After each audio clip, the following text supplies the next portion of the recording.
ऊटसावरे येथील बौद्धी चैत्य संस्थाचे संस्थापक महास्तवीर धम्मदेव यांचे निधन झाले। त्यांच्या समारोपण कार्यक्रम काल सायंकाळी 6 वाजता आटोपण्यात आला। या प्रसंगी भिक्खू संघातर्फे त्यांचं अभिवादन करून बौद्ध विधी आटोपण्यात आली।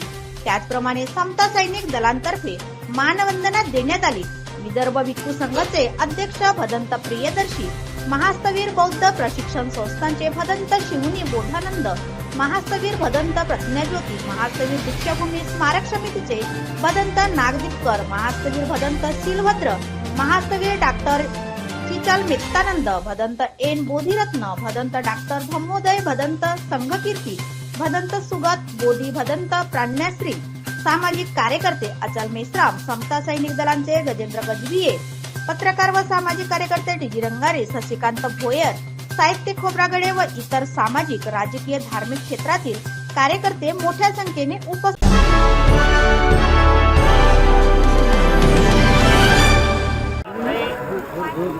खास करून भंडारा नागपूरमध्ये ही परंपरा आहे की तिथे शाळेमध्ये भंतेजी एखाद्या शाळेमध्ये जातात, हे मोठं काम आहे।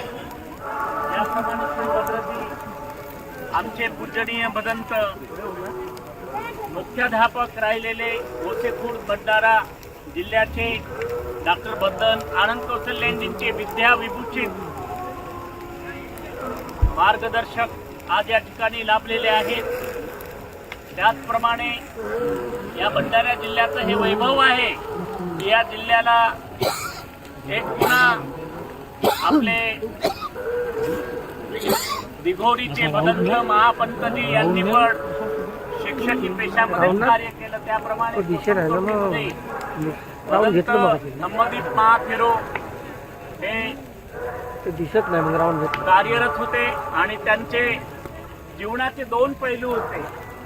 एक पैलू म्हणजे त्यांचा शिक्षकीय बाणा शिवरामधला आणि हिंदीचे अध्यापक, राष्ट्रभाषा प्रचार समितीच्या या ज्या जुडलेल्या शृंखला होत्या, डॉक्टर भदंत आनंद कौशल्यांजी, डॉक्टर भदंत सावंगी बेदनकरजी, त्या परंपरेचेच डॉक्टर भदंत धम्मदीपजी होते आणि अनंतात 4 महाभूतामध्ये त्यांचं रूपस्कंद, सर्व वेदना, संज्ञा, संस्कार आणि विज्ञान आज पंचस्कंदामध्ये विलीन झालं।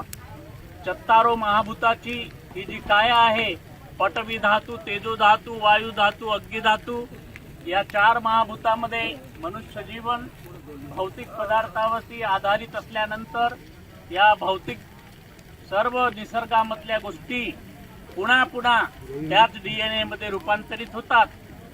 जोपर्यंत अरहंत बनत नाही, जीवनमुक्त होत नाहीत, निर्वाणाच्या 4 मार्गफळाची प्राप्ती होत नाही, तोपर्यंत आवागमन चक्र आणि त्याचे 450 जन्माचे डीएनए वारंवार जन्माला येत असतात। आणि म्हणून जो बौद्ध भिक्खू झालेला आहे त्याला समाप्त करण्यासाठी, चित्त समाप्त करण्यासाठी, चित्तस्मी लोके, हे जे लोक आहे चित्ताचंच बनलेलं आहे। आणि म्हणून संसार चक्रातील संसारे भय तज्जिताती भिक्खू, संसारामधच्या सर्व भवदुःखाला पाहून जो भंतेजी बनतो त्याला भिक्खू म्हणतात।